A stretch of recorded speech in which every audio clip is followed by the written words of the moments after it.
Halo guys, selamat datang di channel Duka Film, tempatnya ngobrolin film-film seru dan keren. Kali ini, gue mau ngasih tahu kalian tentang film Peppermint, film aksi balas dendam yang dibintangi oleh Jennifer Garner. Film ini bercerita tentang seorang ibu yang kehilangan suami dan anaknya karena ditembak oleh geng narkoba. Dia pun berubah menjadi sangat beringas yang enggak kenal ampun tanpa banyak basa-basi. Langsung aja, yuk kita simak alur ceritanya.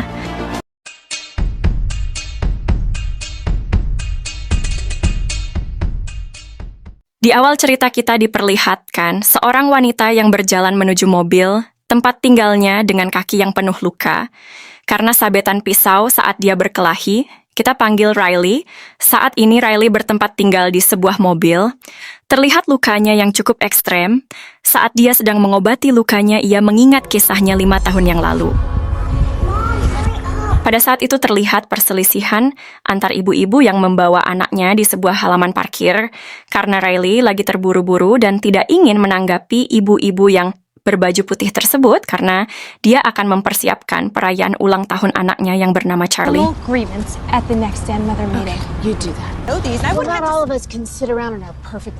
Setelah perseteruan selesai, ia mengantar Charlie ke suaminya yang sedang bekerja di sebuah bengkel yang bernama Chris. Berhubung pekerjaan kantor masih belum terselesaikan, Riley memberitahu Chris untuk membantu mempersiapkan pesta ulang tahun Charlie yang akan diselenggarakan di rumahnya nanti sore. Saat Riley sedang bergegas menuju tempat kerja di depan pintu kantor, dia bertemu dengan atasan Riley. Atasannya memberitahu kepada Riley untuk lembur sampai malam karena rekan kerjanya ada yang sakit. You're closing. Tak lama kemudian, di bengkel si Chris dijumpai seseorang temannya yang bernama Mickey. Di dalam obrolannya, si Mickey menawarkan sebuah pekerjaan untuk merampok bandar narkoba. Dan ia terus membujuk Chris untuk ikut bersamanya. Namun Chris merasa bingung, namun ia membutuhkan modal dan ingin membeli rumah baru untuk istrinya. Malam hari pun tiba setelah Riley pulang dari kantor. Ia terkagetkan karena undangan pesta ulang tahun anaknya tidak ada yang datang sama sekali. Dan Chris menyuruh Riley untuk membuka pesan suara di teleponnya. Pesan suara itu ternyata dari ibu-ibu yang berbaju putih yang berdebat di lahan parkir. Feel free to stop by if you're not doing anything else. Pada saat itu, ia sengaja membuat pesta untuk anaknya di rumah dan menyabotase undangan Charlie agar teman-teman kelasnya tidak ada yang datang di pesta ulang tahun anaknya tersebut. Pada saat itu, Charlie merasa kecewa. Namun Riley dan Chris mencoba menghiburnya dan mengajak Charlie pergi ke sebuah tempat bermain sebagai pengganti pesta ulang tahunnya. We're gonna go out as much as you want. All right, we're gonna have a big night. Go get a jacket. Oh yeah, yes, the Christmas carnival. Sebelum mereka pergi, si Chris mencoba menghubungi Mickey temannya itu, namun tidak bisa terhubung langsung dengannya. Si Chris mengirim pesan suara bahwa dia tidak mau ikut dalam perampokan pada bos narkoba yang direncanakan si Mickey. Namun ternyata si Mickey sudah tertangkap terlebih dahulu oleh kelompok bandar narkoboy. Sebelum dia melakukan aksinya, si Mickey memberitahu pada bos mafia itu jika dia akan melakukan aksinya bersama seorang teman yang bernama Chris. Sehingga ia mengirim anak buahnya untuk mengintai si Chris dan menghabisi dia. Carnival. Right? Sesampai di taman bermain, mereka menikmati wahana permainan dengan ceria. Tetapi mereka tak sadar jika mereka sedang diintai oleh anak buah geng mafia tersebut yang akan menghabisi nyawa mereka ketika mereka sedang berjalan ke mobilnya. Tiba-tiba anak buah mafia tersebut mengeluarkan senjata dan menembak mereka bertubi-tubi.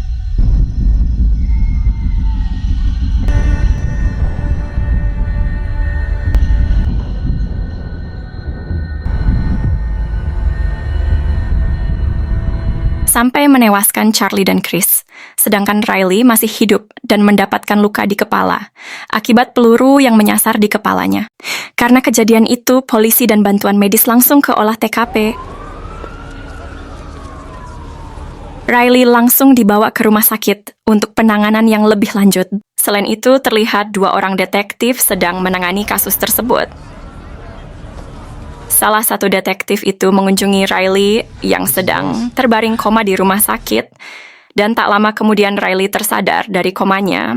Detektif tersebut langsung memberitahu kepada Riley jika ketiga pelaku sudah ditangkap, dan ia juga mengatakan bahwa peristiwa tersebut ada hubungannya dengan suami Riley yang akan melakukan perampokan ke bandar narkoba. Tapi Chris sempat mengirim suara kepada temannya karena dia tidak mau ikut. Namun berita tersebut sudah tersebar ke bandar narkoba yang bernama Diego Garcia. Riley ingin menjadi saksi dan memberikan keterangan atas peristiwa yang terjadi. Karena tidak ada saksi mata yang mau bersaksi. Already gotten out and got back to Garcia. Di sisi lain, salah satu detektif mencurigai jika di dalam kepolisian ada orang dalam, di mana Diego Garcia yang tak tersentuh oleh hukum. There's a reason for that, Stan. Christmas. Singkat cerita, sebelum persidangan berlangsung, Riley yang lagi mengemasi barang-barang di rumahnya dan mau berpindah tempat. Tapi tiba-tiba ada seseorang yang datang dan ia meminta Riley agar tidak meneruskan kasusnya, sambil memberi segepok uang. Namun Riley menolaknya dan akan meneruskan persidangan.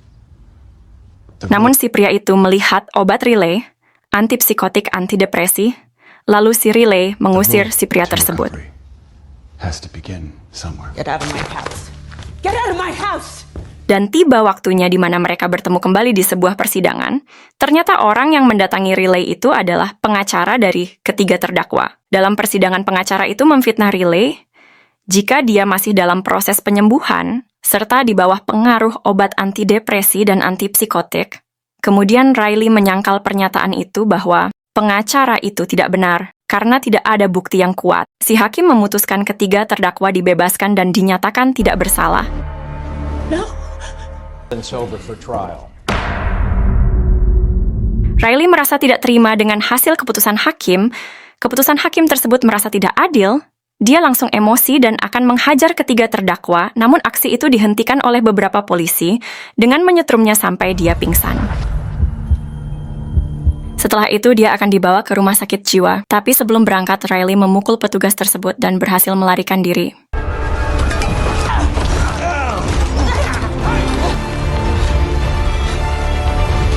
Singkat cerita, di mana 5 tahun kemudian, terlihat seorang detektif tersebut sedang menangani kasus pembunuhan di atas wahana permainan. Ternyata mayat itu adalah seorang terdakwa pembunuhan keluarga Riley yang dibebaskan oleh pengadilan. Tak hanya itu, FBI juga mendapat kasus lain, yaitu penabrakan kontainer ke toko senjata militer kelas 3. Mereka segera menghubungi kedua detektif karena FBI sudah mengantongi identitas pelaku yang bernama Riley dan segera mendapatkannya. FBI berhasil mencari tahu identitas Riley sampai akhirnya mereka menemukan sebuah video di YouTube jika Riley sebenarnya adalah petarung MMA. Ain't a federal offense. Haha. Di sisi lain, seorang orang yang sedang disekap di rumahnya, dia adalah Hakim Koreb, yang dulu membebaskan pelaku pembunuhan keluarga Riley di pengadilan. Riley membunuh hakim tersebut dengan mengebom rumahnya. The stuff wrapped around you is debt cord.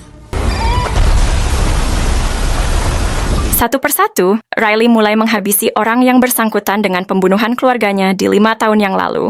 Informasi pembunuhan terus terjadi dalam waktu dekat. Pihak kepolisian langsung menghubungi media untuk menyebarluaskan wajah Riley. Sebagai seorang pembunuh, berita itu terbesar luas. Tak lama kemudian, Riley menuju salah satu tempat pencucian uang milik Garcia.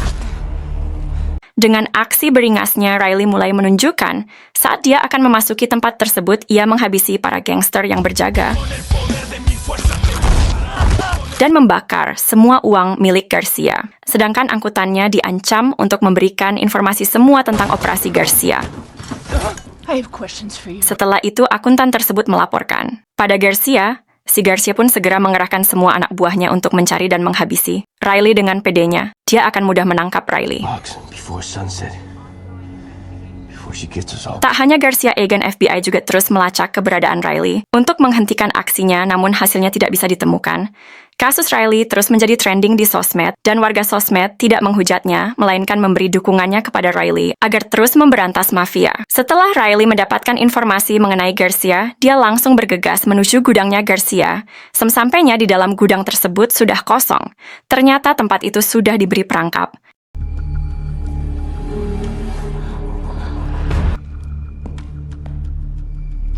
Beberapa anggota Garcia juga sudah mengintai dan bersiap untuk meledakkan tempat itu bersama Riley. Namun Riley langsung melarikan diri saat dia tahu kalau itu adalah sebuah jebakan. Kedua anggota Garcia mengira jika Riley sudah mati. Dengan pedenya mereka melaporkan ke bosnya. What's the word? Hey boss, we smoked around.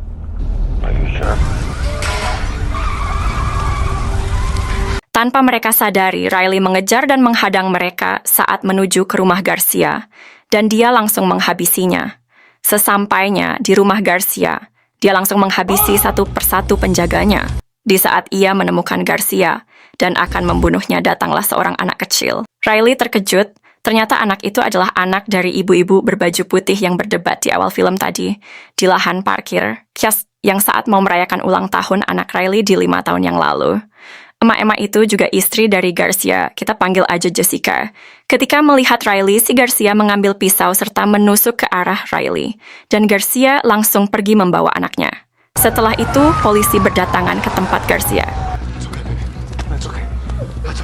Dan untungnya, Riley segera melarikan diri dengan keadaan terluka parah dan tujuannya adalah ke rumah istri Garcia, si Jessica. Sesampai di depan pintu rumah, Riley langsung menonjok mukanya sampai berdarah. Riley?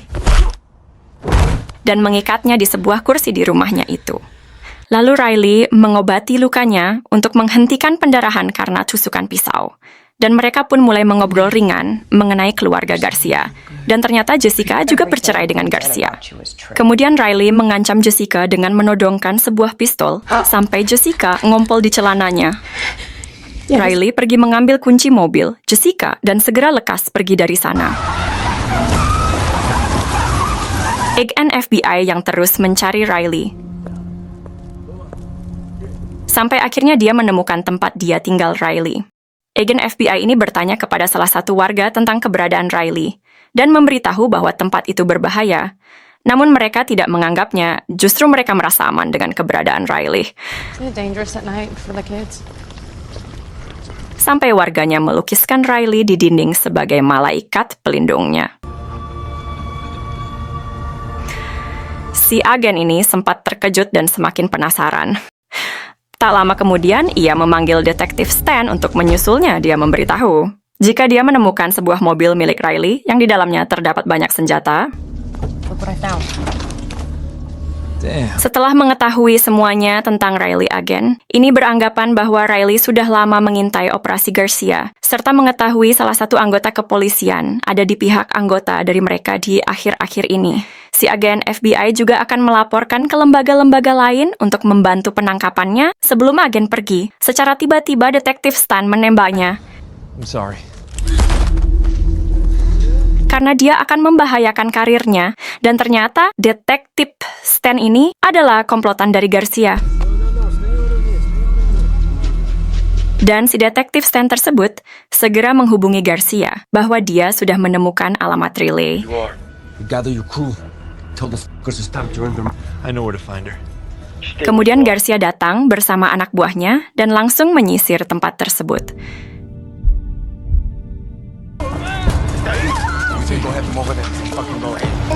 Is this smart?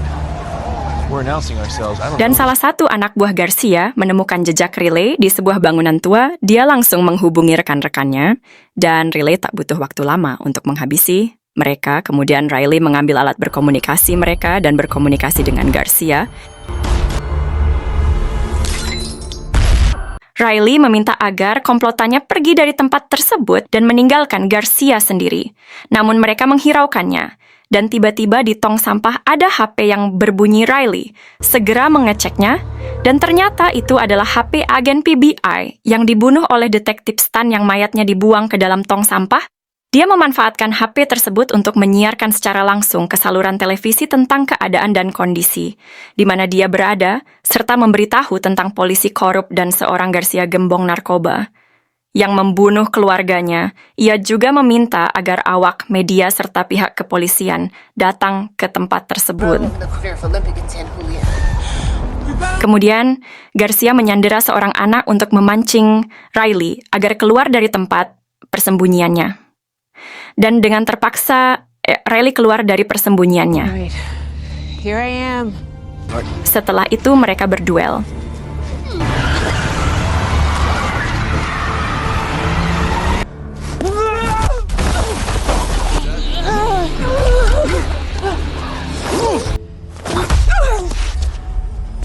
Dan polisi mulai berdatangan. Si Garcia lalu menembak Stan karena dia mengira yang memanggil polisi adalah detektif Stan. Dan dia langsung melarikan diri, tapi Riley menghadang dan langsung mencaplok dan menonjok mukanya.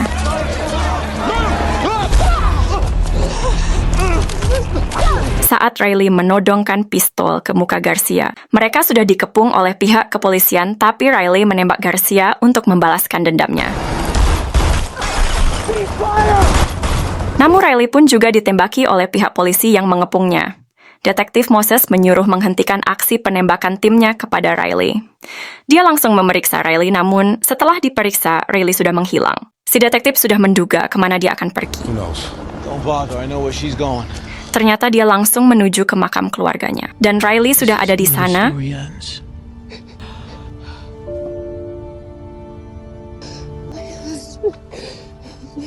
Kemudian dia dibawa ke rumah sakit keadaan yang sangat parah. Ia dirawat dalam keadaan tangan di borgol. Detektif Moses mengunjungi Riley di rumah sakit. Dan dia mengucapkan terima kasih kepadanya berkat dia menghentikan tindakan kejahatan dan gembong narkoba terbesar. Dan dia juga memberikan kunci borgolnya kepada Riley untuk melarikan diri. Hope you get Dan better. film pun tamat! Nah, itu dia guys, alur cerita film Peppermint. Gimana? Kalian suka nggak sama filmnya? Kalau kalian suka, jangan lupa like, komen, dan subscribe channel Duka Film ya. Ayo. Oke, sekian dulu dari gue. Sampai jumpa di video selanjutnya. Bye!